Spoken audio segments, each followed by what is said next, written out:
Um, for everyone who's here, good evening, everyone. Thank you for joining us for tonight's program with Dr. Michael Mazius, using positive psychology to foster resilience. This program is organized by the Elmbrook Parent Network. Elmbrook Parent Network is a parent-run volunteer organization financially supported by the parent-teacher organizations in our district. Our mission is to create parent-to-parent connections across the district, to bring programs on relevant social and academic issues, and to engage parents in community service. We are committed to supporting the families in our district always, but especially during these challenging times. My name is Robin Rubenstein, and I am the president of Elmbrook Parent Network. I would like to thank the School District of Elmbrook for its continued support of our work, and I'd like to especially thank Eric Hagan and Jill Kokta at the district for all of their help in setting up our first Parent Network virtual program.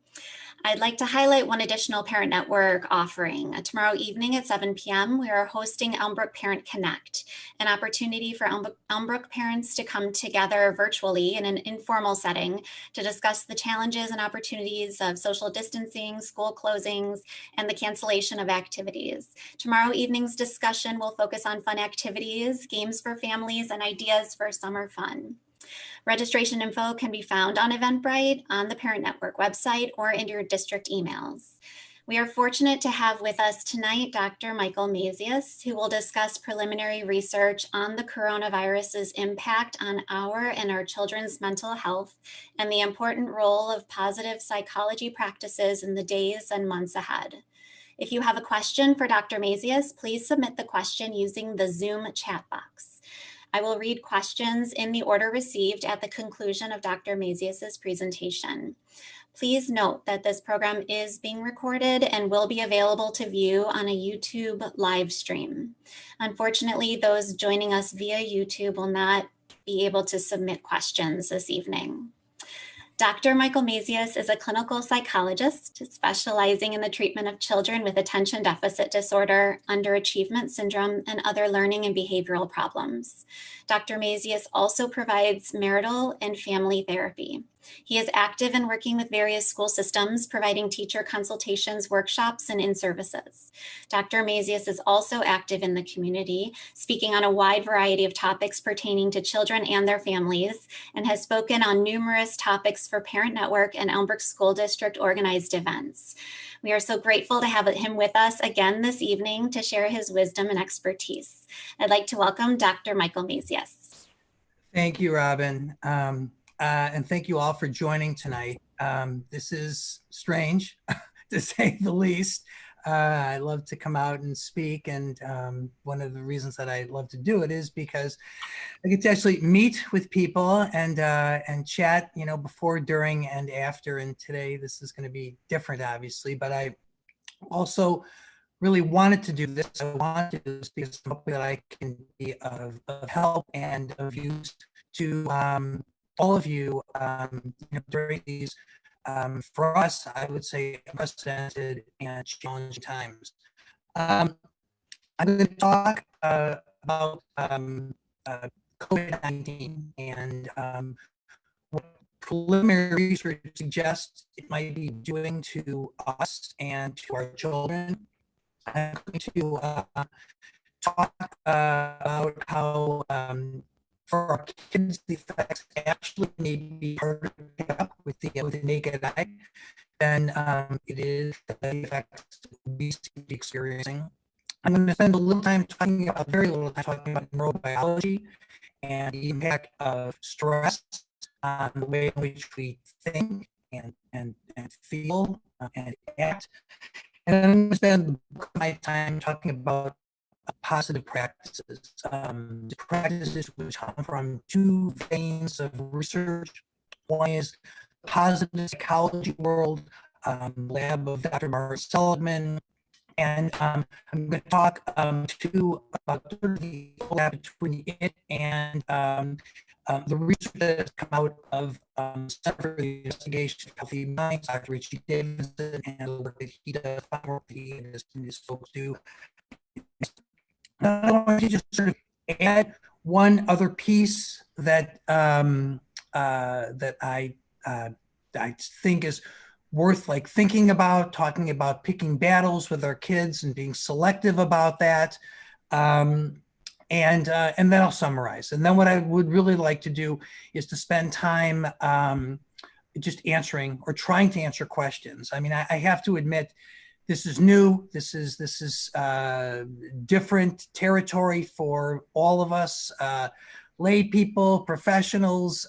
So I'm going to emphasize the word try when I field your questions, and hopefully this will be of use, and you'll be able to kind of do some things, maybe some new things, with you for yourself and your kids to kind of help us all kind of get through these difficult times. So, and the other thing too is I'm hoping that I'm speaking loudly enough. If not, and you can communicate with Robin, please let her know, and then I will, try to be louder.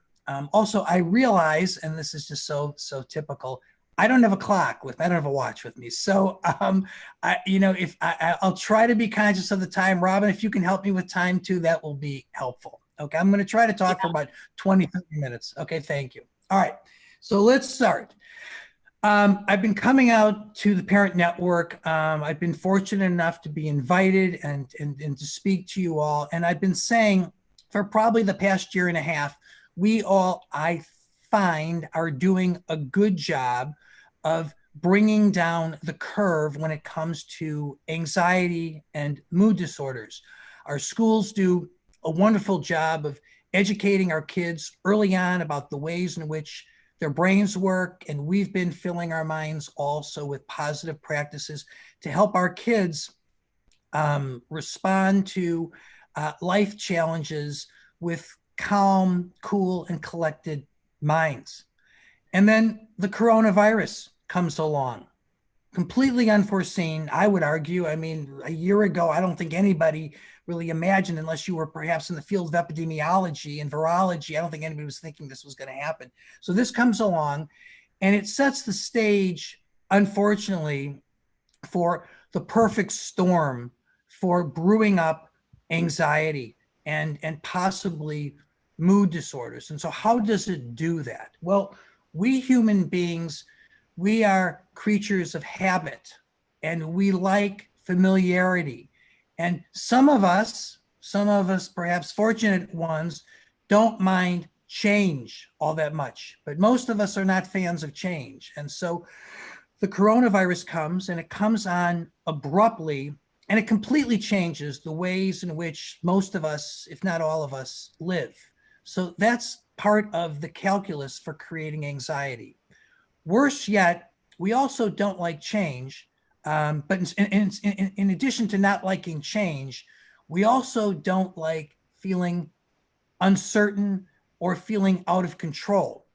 And again, with the coronavirus, I would argue right now, we are all living with considerable uncertainty. I don't think anybody knows when treatment will come around, or if and when vaccines will be developed, or a vaccine will be developed. And so it's very uncertain right now how long we're going to be living like this. And quite frankly, we have perhaps some control, or maybe the illusion of control, but there are many moving parts rather, and we can't control this. And so the fact that change has come, and has come abruptly, the fact that the course of this is uncertain, and the fact that we have very little control is a breeding ground, or if a cauldron, if you will, for anxiety. And so I'm going to just share with you some preliminary research on the supposed impact of the coronavirus on our mental health and our children's mental health. So let me sort of start with the impact on us. And as I said a few minutes ago, our kids, you'd sort of think that our kids are more likely to show us what they're feeling. And since we're older, we're more sophisticated at covering up what we're feeling. But the reality is, our kids, who oftentimes appear resilient, are in fact resilient, but many of them also are living with worry, excuse me, and stress, and even sometimes sadness, and we don't know it because they can't yet put it into words, or they want to keep it under wraps because they're afraid of the way in which they're feeling. So they don't want to really attach to it. Whereas we, on the other hand, can be sophisticated in terms of how we present, but that doesn't necessarily mean we're all that sophisticated at managing our anxiety in a disguised sort of way. So these days, the initial research is suggesting that we as adults are experiencing worry. We're worried about getting sick. We're worried about getting put on a ventilator. We're worried about dying. We're worried about people we know and love, our parents, for example, if they're still around, we worry about how this might affect them. Also, we worry about our financial situation. We may worry about whether or not we're going to have our jobs. We worry about our kids' education. I'll talk about that in a little bit. And we also, in addition to experiencing considerable worry, may find ourselves irritable or angry, or even intermittently kind of like not necessarily explosive, but argumentative. And finally, we may find ourselves experiencing sleep problems, and even sadness and depression. So that's what the initial research suggests we may be experiencing as adults. And when I say we, I don't mean all of us. And in reality, this is probably coming and going. It's not necessarily chronic over the past couple of months, but this is how it seems to be affecting us. For our kids may be experiencing clinginess. Our kids also may be experiencing worry. They may be worried about us, and they may be sharing that with us or not. They may be worried about their grandparents, and they may be sharing that with us or not. They also are likely to experience boredom. I've talked to so many kids over the past couple of months as I've been working from home in a room with a crib.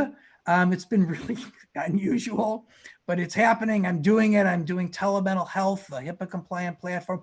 And when I talk to kids, I'm finding that kids, generally speaking, are bored. Our school systems are doing a great job of winging it and being creative or being purposeful and really trying to connect with our kids. But our kids, I find, generally speaking, are bored with virtual education. They're missing their friends. Some are experiencing loneliness and isolation. Many are experiencing irritability. I don't know if you can hear that. If someone has unmuted their mic, if they can mute their mic, that would be great. Thank you. So our kids, like us, are experiencing, a range of emotions. And again, it may be easier to see it in ourselves. It may be harder to see it in our kids. And tonight, when I talk about positive practices, I'm going to stress to you all that it's important that we continue to talk to our kids using empathy, hoping that they'll actually open up to us, because we can't know what's happening inside of them, obviously, unless they share with us. So that's sort of what's going on from a mental health perspective. I think the other thing that I just neglected to mention is that, and I'm sure I'm sure you know about this, you've heard of this, and that is alcohol use and drug use is on the rise. I'm actually not hearing about that so much with my adolescents, and that's probably because it's harder for them to do it since they can't get out, and we're around them and they're around us 24/7, except when they and we are sleeping. But we adults are using alcohol more to calm ourselves, or some of us are. Okay, so the coronavirus has a clear psychological impact on the way in which we are feeling, thinking, and behaving. I want to just spend a little time talking about the neurobiology of this. I've said this before when I've come out to school to you guys to talk about this, so this is not all brand spanking new. But when we are anxious, our brain operates, and when our kids are anxious, our brain operates in less than helpful ways, especially when our anxiety is peaking and or chronic versus moderate and intermittent. When we're anxious, our brain produces a hormone called cortisol. And it's really interesting. Our brain and body is filled with receptors which suck up this cortisol. And when the cortisol is in overly active mode, a couple of things happen to us. First, there is a disconnect between the middle part of our brain and the front part of our brain. We need the front part of our brain to problem solve. We need the front part of our brain for perspective and to think flexibly. So when the middle part of our brain is activated by cortisol, it's harder to get into the front of our brain or perhaps our right mind and figure out how to navigate constructively. Secondly, when cortisol is at an all-time high, our brain actually experiences a reduction in dopamine and serotonin, two neurotransmitters that our brain uses. We use dopamine to operate in a driven and attentive way, and we use serotonin to make ourselves feel happy. So when we're in an anxious mode, it's harder at times for us to operate in constructive ways. And I'm going to head into practices that we can use on our own or for ourselves, and practices that we can teach and promote with our young ones to help ourselves operate intelligently, constructively, and effectively, especially now when we're so at risk of experiencing anxiety and even depression. Okay, so let me talk about the research that comes out of this lab in Pennsylvania. It's Martin Seligman's lab. For the past probably 15 years, he has been kind of pumping us up with positive psychology practices. And Seligman did something ingenious, and that is, instead of studying people who are saddled with high anxiety and or mood disorders like depression, Seligman and his researchers have studied longitudinally people who exhibit strong mental health. And by that, I mean people who are resilient over time, people who experience contentment, people who report purposeful lives, people who are happy. And so we can derive important and useful practices from studying this research. So what does Seligman and his colleagues teach us? Well, he teaches us that there are a range of ways in which we should try to operate, especially in times like these. His first principle is acceptance. It's extremely important when one is anxious that one experiences or one accepts one's present plight. So instead of selling oneself a bill of goods, which one doesn't really believe, one wants to accept, or one needs to accept, the fact that right now we're in an unusual time, a difficult time. And rather than try to kind of like talk ourselves out of it, it's important that we accept that. And if we wake up in the morning feeling anxious about the day ahead, or if we wake up in the morning feeling kind of depressed, which is what I hear many times from adults and kids because of the day ahead, it's important that instead of talking ourselves out of it immediately, we actually accept it. That we accept that this is here, this is, we have to deal with this, and we have to deal with ourselves. So acceptance is extremely important as a first step. The second practice is to, and this is going to sound perhaps like a rationalization, or we're in Wisconsin, dare I say cheesy, but it's important that we not necessarily welcome, but in addition to just sort of accepting this situation, we look for ways to make ourselves happy even in the midst of this. So we, for lack of a better word, welcome this.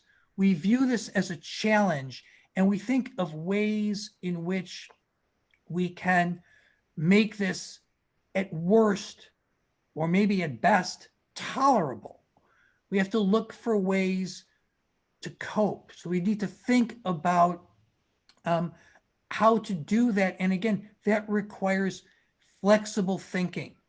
So again, we accept and we welcome, if you will, the challenge, and we think about ways in which to make this situation tolerable, and maybe even more than tolerable, maybe even okay at times. And I've heard that from a lot of people I've talked to, which is positive, which is good. We want to look for ways to make ourselves happy. It's important to try to feel happy, especially during these times. The third principle is signal bias. We all are, most of us, if not all of us, are programmed to look for danger. That's just sort of like how we think. It's a way of promoting our species. At this time, we want to be aware of that.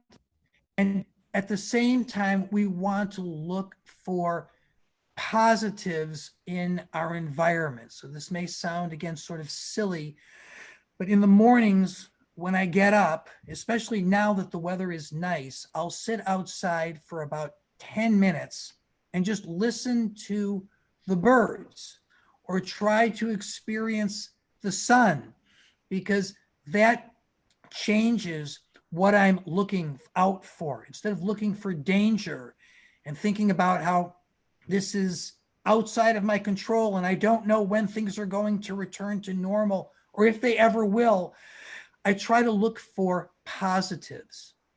Flowers, the sky. We've all learned that pollution is down and that the sky is vibrant. The blue hue is more beautiful.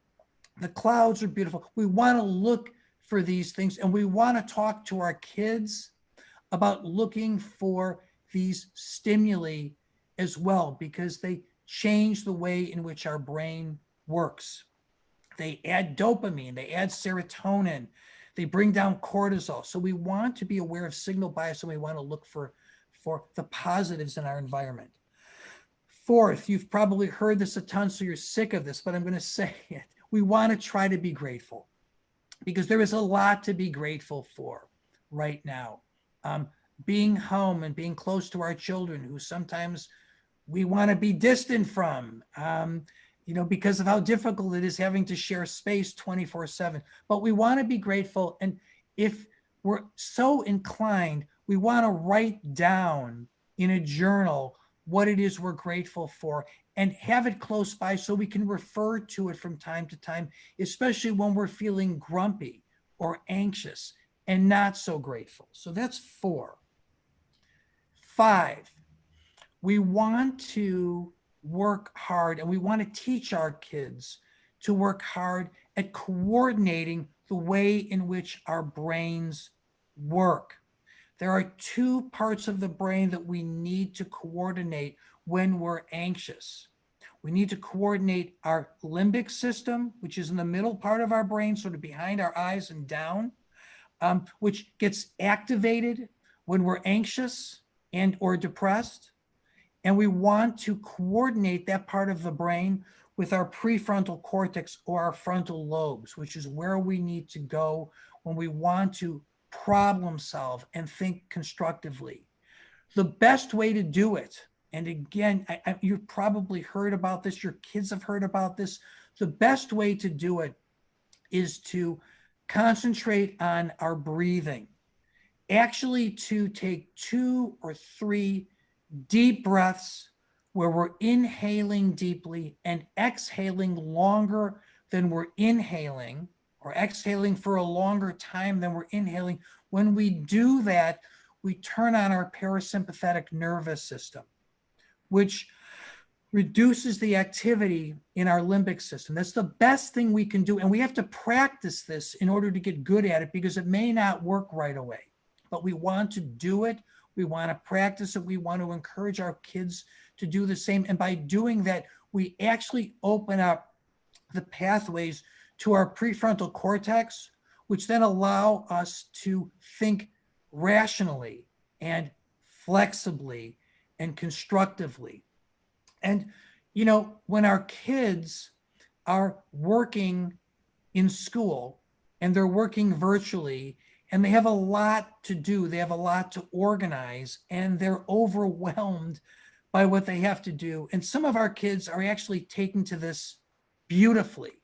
Many of our kids are not. They're struggling, and their teachers are helping them, and they're doing as good of a job as they can. And oh, by the way, we're doing as good of a job as we can too, because it's very difficult, obviously, for us to balance everything, for us to be working and for us to be at home and for us to be taking care of our kids. So when our kids are stressed out, again, you want to invite them to welcome the challenge. B, we don't want to do too much for them, because when we do too much for them, we aren't empowering them. And C, we want to talk to them, maybe even ad nauseum, about the importance of taking deep breaths, taking breaks, walking away, calming oneself before one can expect oneself to think creatively and constructively. It's very important. This is a very important time to work on coordinating our brain or integrating our circuits. And just one other thing too, when our serotonin is down, the degree to which our brain's neurons transmit efficiently is reduced. When our serotonin is up and our anxiety is down, the brain works in a far more efficient way. Okay. So I think I'm on 6, I think. We want to make sure that we and our kids are balanced. It's very important that we stop working when our work is almost done. We don't want to be perfectionistic. We want to make sure that we reserve time for relaxation and fun. It's really easy when you're anxious to be perfectionistic and to spend too much time at work and too little time on yourself. So we want to talk to ourselves and we want to talk to our kids about the importance of balance. Balance is especially important at this time of the coronavirus. Next, a couple more things, then I will stop. Next, it's very important that we connect. And it's very important that we connect with our kids. It's important that we connect with our family. It's important that we connect with our friends. And we want to encourage our kids to do the same thing. I would argue right now that our kids are probably connecting maybe a little too much with their friends online, which again, I will get to in a few minutes. But it's very important that we connect. And even though it's easy to experience burnout from being on a screen much of the day, we want to connect with our Zoom egos. It's very important that we connect with our Zoom egos, and it's very important that we connect with our loved ones and with our elderly who are living alone. I'm sorry, I neglected to mention this, and I certainly don't mean to be all over, but I just, the people who are most at risk right now during these times are elderly, who are living alone and living in fear.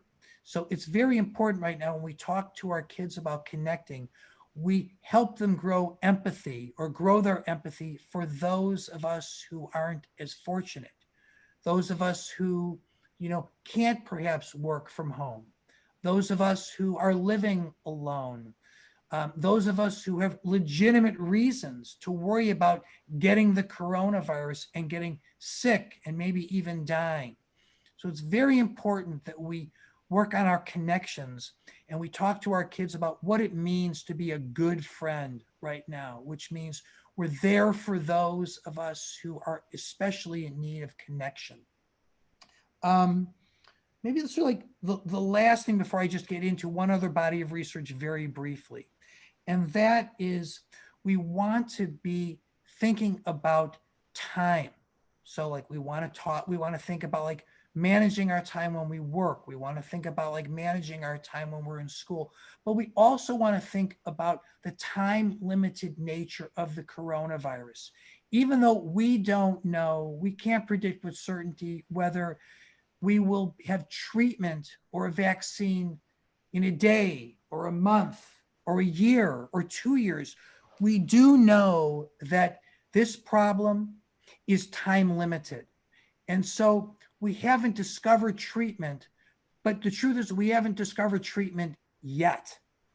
We don't have a vaccine. We may not have a vaccine, but we could have a vaccine. So we haven't found a vaccine yet. It's really important that we think with optimism. And when you remind yourself, and we remind our children or our parents that this is a time limited situation, it's easier to think with optimism. Okay, so all of those are positive psychology practices. They're especially important that we adopt now and that we help our kids adopt them as well. Just two other things very quickly. One is in Madison, there's a Center for the Investigation of Healthy Minds. It has a very nifty, useful website with apps that are free to use. The center talks about the 4 pillars of mental health, and there's a lot of overlap. There's considerable overlap between the center and its 4 pillars and Seligman's positive psychology. But the 4 pillars are these.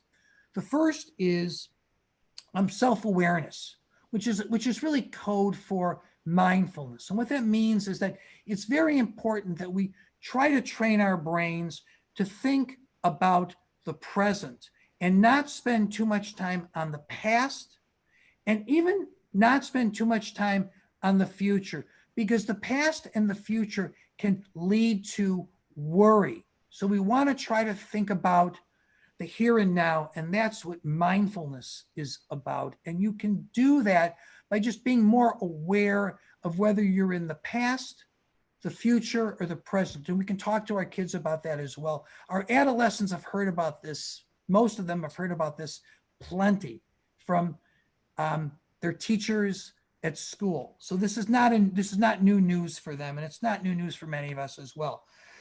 The second pillar is connection. I've already talked about the importance of connection, being connected, not being alone or not being isolative, not being lonely, but connecting with people we love and trust. The third pillar is insight, which also is code for narrative. It's very important that we pat ourselves on the back right now for being resilient. We don't want that to be lost on us. We're all showing resilience each and every day. And it's important that we talk to our kids about how they're showing resilience too, because we have to be kind to ourselves. We have to construct a positive self-narrative. And then the fourth pillar is purpose. We all are living purposeful lives right now. We're all in our own way trying to be constructive.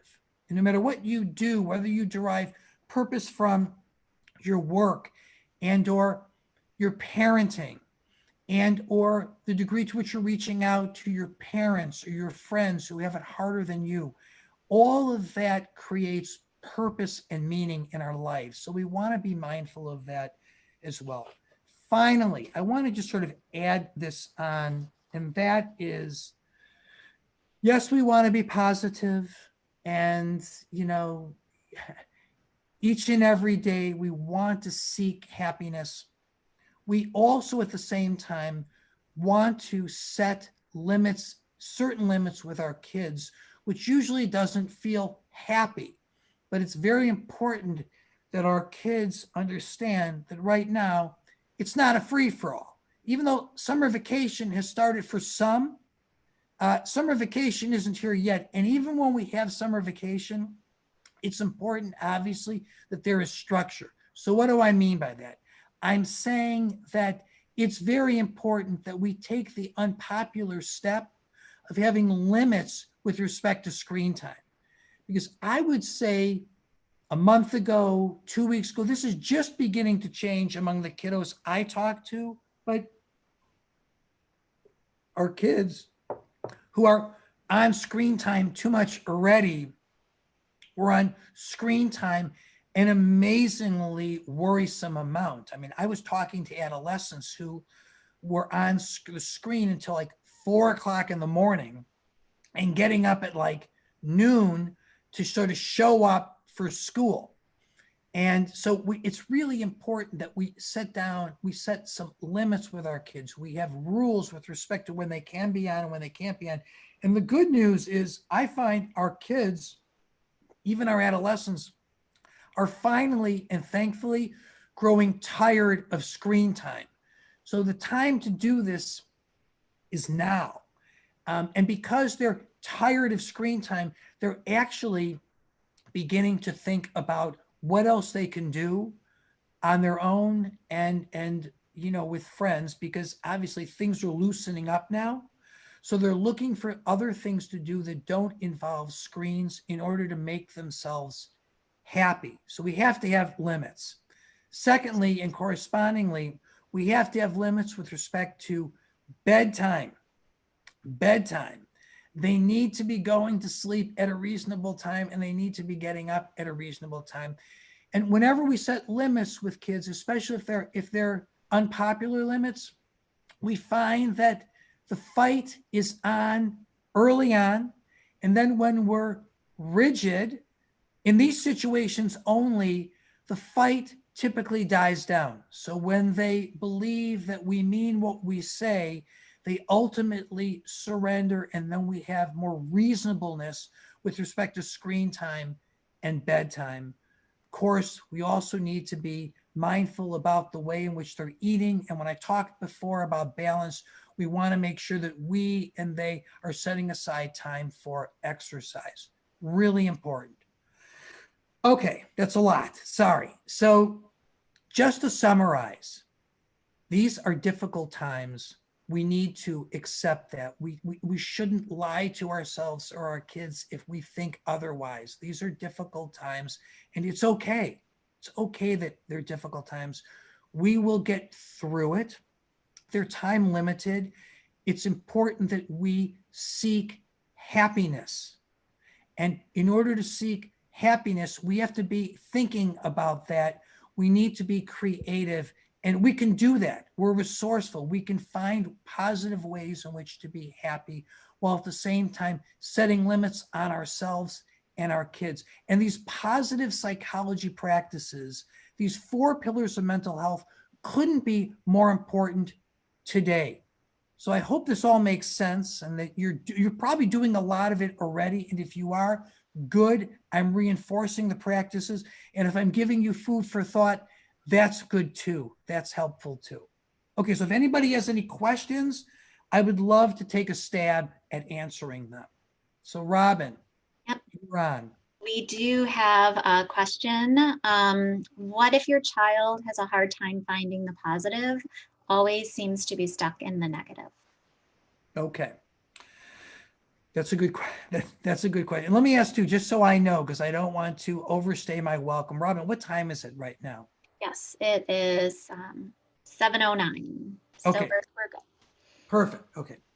So if you have a child who seems to be leaning more towards the negative than the positive, I think it's important that you ask him or her if he or she is aware of that.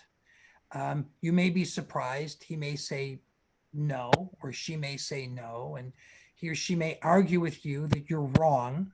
And then you can try to talk about how what you're getting comes from what you're hearing. And then you want to talk to your child about the importance of trying to see the good in situations. You want to share with him or her what you do in an effort to create that kind of thinking. Then you want to invite him or her to talk about how he or she might try to go about doing that as well. The other thing I want to mention that I should have mentioned when I talked about connection is that it's easier sometimes to promote or engender flexible thinking in our kids when we are empathizing. So again, you want to make sure that you're really kind of listening to your child. You're inviting your child to explain to you why it is or how it is he or she finds him or herself in sort of a negative stew most of the time. You want to empathize. And that I find often frees kids up to sort of think more flexibly because it makes them feel less alone, less defensive, less or less disconnected. So I'd like you to try that and see if that makes a difference. Hopefully it will. Okay, thank you. The next question, please restate what is the first pillar of mental health? Sure.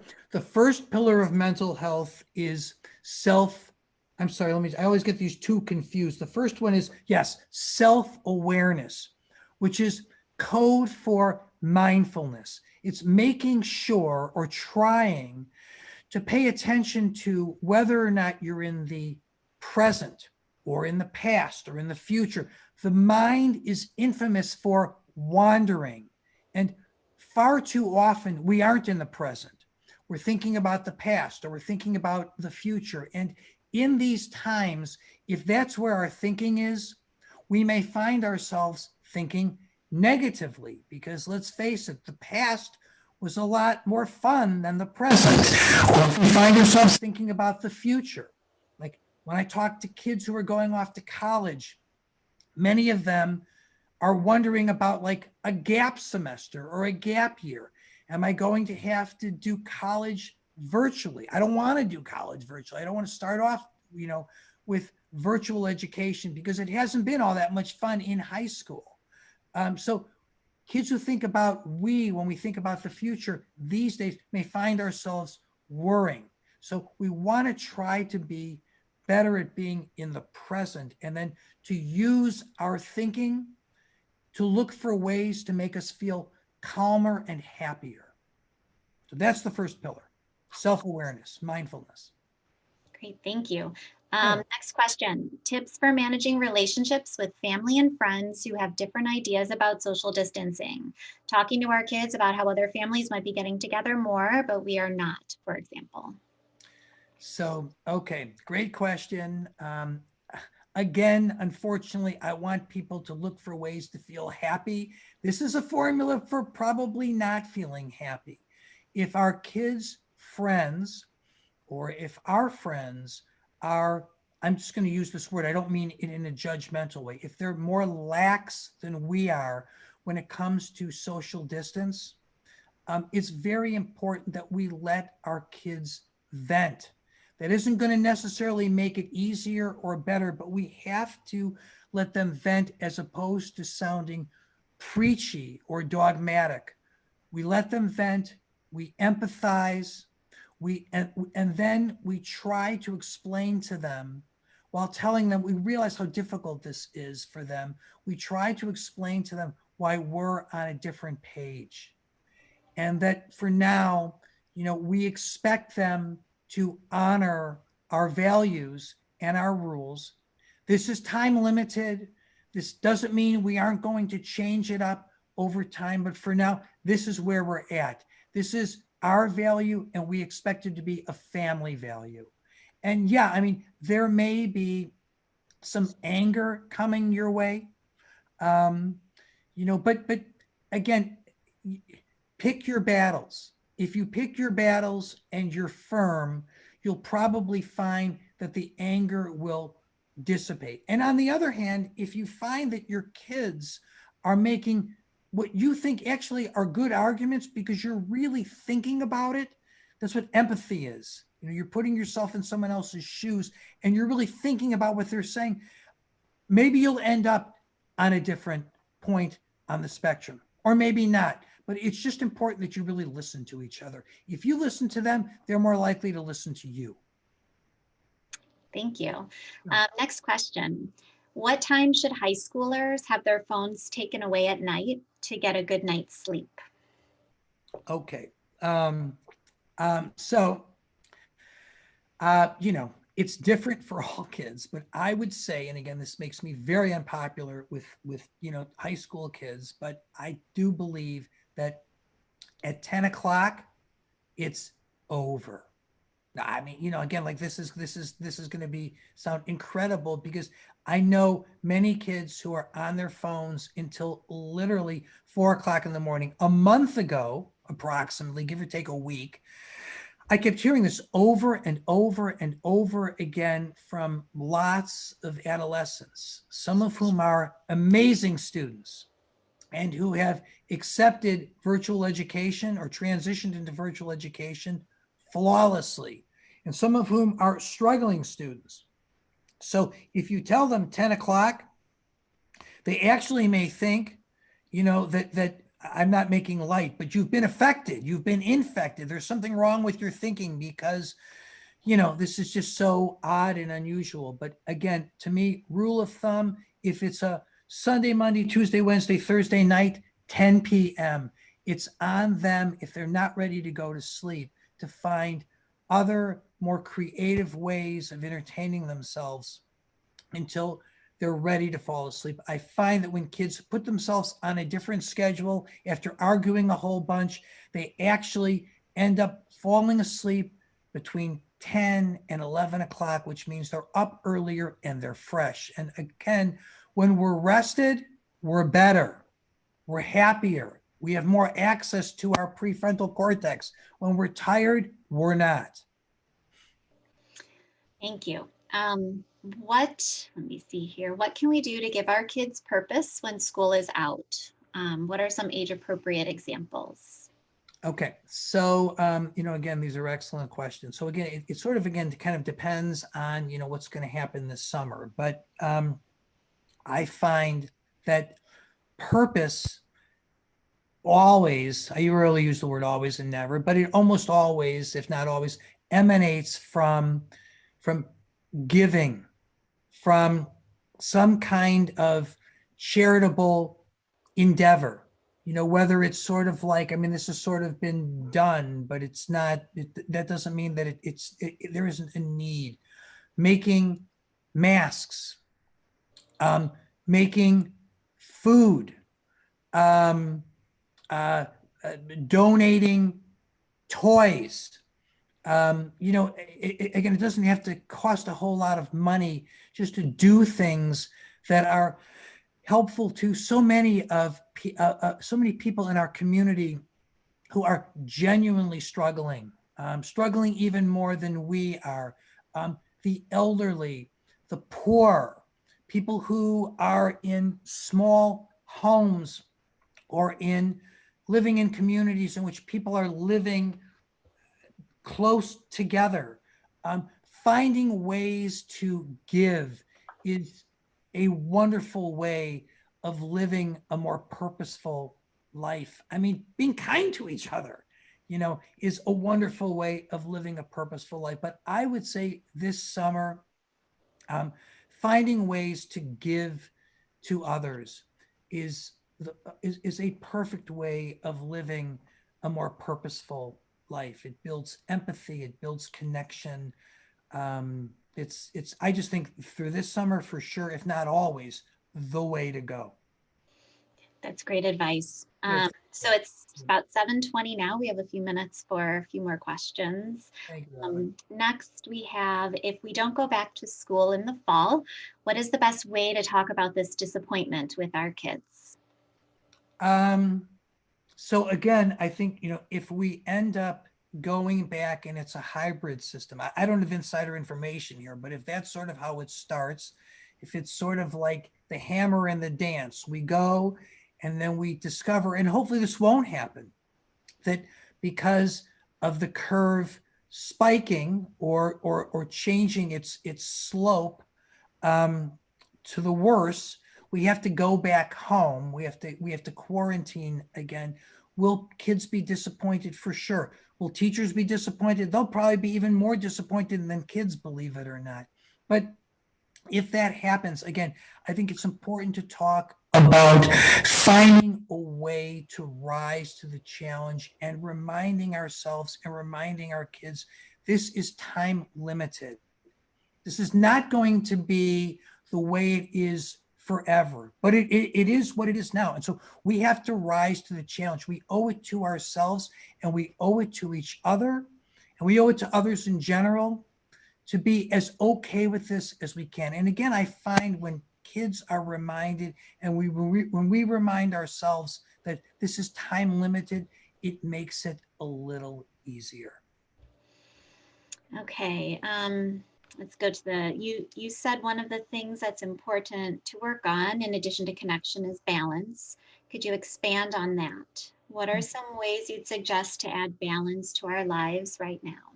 So I believe it's important that we decide when we are going to stop working, when we are going to stop doing homework, when we are going to exercise, when we are going to FaceTime with our Zoomigos, our friends.